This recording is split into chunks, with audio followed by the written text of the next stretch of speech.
Hey guys, it's Ash, and in this video I'm going to talk about the newest hero Supercell has revealed today, the Grand Warden. You guys may have seen some other sneak peeks talking about the new hero's attributes, but there's actually more, and I'm going to talk about that in this video.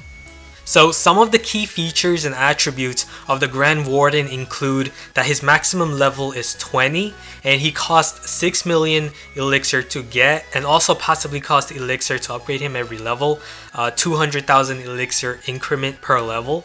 And his DPS is 110 at level 20, which is less than a level 4 wizard, but he has 2000 HP, which is greater than a level 40 archer queen that has 1630 HP. He can also be set to two modes, ground or air. If you set him to ground mode, he will still be able to glide or hop over walls, kind of like a hog rider. The main reason for these two modes is so you can couple him to your preferred attack strategy, whether it's an air attack or a ground attack. While it sounds cool to use him in flying mode with the ground attack, that is actually a bad idea because he will be targeted by air traps and air defenses. He also has two abilities. One is his passive life aura ability, which is a 10 tile radius buffer that reduces the damage dealt by defenses. And the other is the eternal Tome ability, which you get to activate by tapping his icon. So how does the life aura work?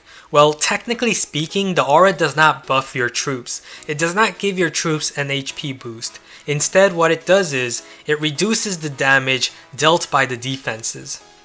So how much damage is reduced? At the moment, we don't know exactly how much, but I did some visual tests and calculations, and it seems to be around a 33% reduction. In this example, the archer tower did around 70% damage to the archer when it was inside the aura. What does this mean? Well, this means that the damage was reduced by 33%. One hit from a level 13 archer tower does 49 damage. A level 7 archer has 48 HP.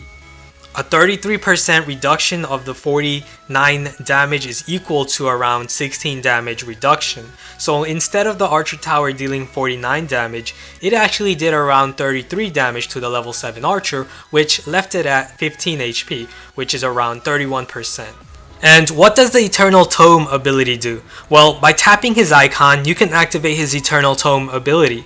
While the ability is activated, all the troops inside the 10 tile radius of the aura will be invulnerable to all damage, including the Grand Warden himself. How long does his ability last? Well, at level 20, his ability lasts for 5 seconds.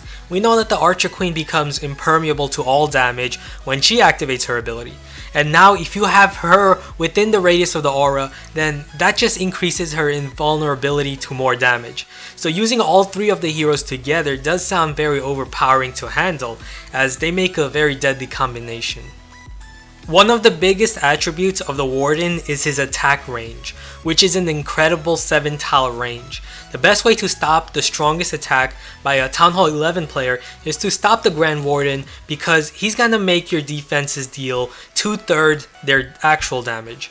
But how can you stop the Grand Warden when he has a range of 7 tiles, allowing him to stay behind all troops?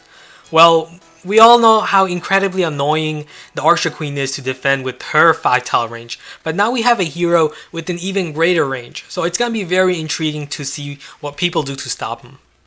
What about the AI of the Grand Warden? Well, if you send him alone, then he will target the closest structure. But if you send him behind other troops, he will target the building that the closest troop next to him is targeting.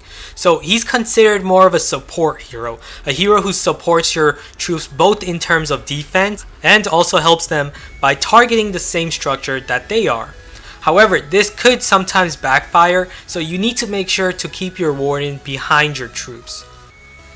Well, that will be all for today, and I'll have more in-depth explanation of all the upcoming sneak peeks, as well as videos on all the attack strategies you can do with the Grand Warden, as well as new base designs to stop him on defense. So be sure to subscribe to keep up with everything, and I'll see you guys again soon. Later.